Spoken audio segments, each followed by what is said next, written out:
Di dunia ini ada yang namanya manusia, Bang. Nah, manusia dibagi dua, cewek dan cowok. Nah, ini dua dibagi dua lagi, Bang. Ada yang otaknya normal, ada yang kagak punya otak. Mereka semua jumlahnya ada banyak, tersebar ke seluruh pelosok negeri kotok. Gak di mana-mana, di kota ada, di kampung ada, di dalam comberan ada, di mana-mana ada. Jadi warna-warni banget nih dunia. Orang yang normal cenderung ngumpulnya sama yang normal juga, sedangkan yang gak punya otak itu mereka ngumpul masing-masing juga tuh. Dan mereka cenderung anti sama yang punya otak, karena di mata mereka orang yang punya otak itu kagak punya otak. Jadi so pinter padahal gak punya otak. Itulah ciri-ciri orang yang gak punya otak, merasa punya otak. Gak cowok gak cewek sama aja. Mereka padahal bisa milih nimbrung sama orang-orang yang punya otak, tapi gengsi karena mereka pengen pinternya di atas orang yang punya otak. Tapi gak bisa karena sekali lagi mereka gak punya otak. Sampai sini masih ngikutin ya? Berarti dengan kata lain, cowok gak punya otak bakal ketemunya sama cewek gak punya otak juga, karena masih satu lingkungan, satu circle. Dan mereka cenderung jodoh tuh. Nah, ini letak masalahnya nih. Cowok ini gak punya otak, ya kan? Akhirnya dia pas jadi laki orang gak ngelakuin apa yang biasa orang punya otak lakuin. Contoh, nafkahin keluarganya, ngajarin keluarganya, tanggung jawab sama keluarganya. Itu semua gak dilakuin tuh, karena kan ide dari aktivitas-aktivitas itu terkandung ke dalam sebuah otak, sedangkan dia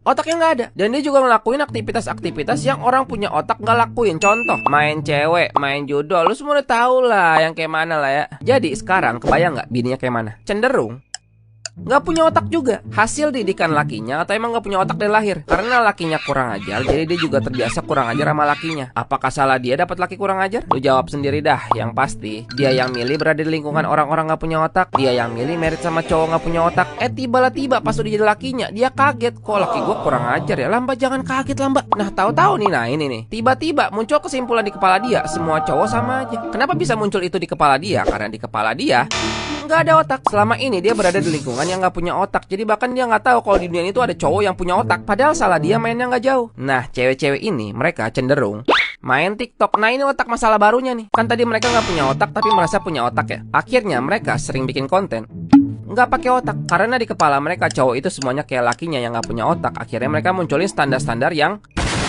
ini contoh dari sekian banyak aja lah ya. Melayani suami berarti budak suami. Girls, lari dari si paling sayang ibu. Marriage is scary. Ini semua nih goblok. Tapi kalau goblok kok view-nya tinggi banget? Simba followernya banyak banget. Kenapa ya? Oh, ternyata karena yang nggak punya otak itu ada banyak banget. Dan si benda ini nih nggak ada urusan tuh. Pokoknya taunya nih engagementnya tinggi ya, gue tongolin ke orang-orang, terlepas dari yang bikin konten punya otak apa kagak gitu. Dari sinilah munculnya standar TikTok, Pak. Akhirnya cewek-cewek di luar sana yang awalnya punya otak jadi mulai sirna tuh otaknya. Bahkan yang belum merit aja, yang otaknya masih dalam tumbuh kembang ya, jadi ikutan sotoy juga soal pernikahan. Aneh banget. Lu dapat gambaran betapa seremnya permeritan, tapi lu nggak punya gambaran betapa seremnya nggak merit sampai mati.